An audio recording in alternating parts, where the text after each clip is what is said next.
दिवाळीच्या तोंडावर बारामतीत राज्याचे उपमुख्यमंत्री अजित पवार यांनी एक भन्नाट ऑफर बारामतीकरांना दिली आहे। ती म्हणजे चोर पकडा 1,00,000 रुपये मिळवा।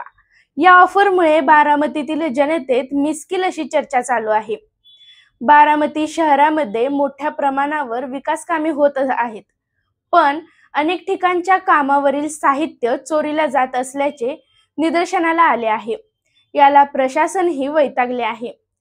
त्यामुळे बारामतीकरांनो, तुम्ही चोर पकडा आणि 1,00,000 रुपये मिळवा अशी खुली ऑफर उपमुख्यमंत्री अजित पवार यांनी नुकतीच एका कार्यक्रमात दिली आहे। बारामती शहरात भूमिपूजनाच्या निमित्ताने उपमुख्यमंत्री अजित पवार शुक्रवारी आले होते। यावेळी पवार म्हणाले की शहरासह नीरा डावा कालवा स्वच्छ ठेवला पाहिजे, कचऱ्याची योग्य विल्हेवाट लावली पाहिजे, तसेच मुलांच्या खेळण्याच्या ठिकाणी त्यांना इजा होऊ नये म्हणून समुद्रातील वाळू टाकली असल्याचा उल्लेख केला। वृद्ध माणसांना बसायला तिथे जागा केली, तिथे समुद्राची वाळू आणून टाकली। काही शहाण्यांनी रात्री त्यातली वाळू पिशवीत भरून चोरली।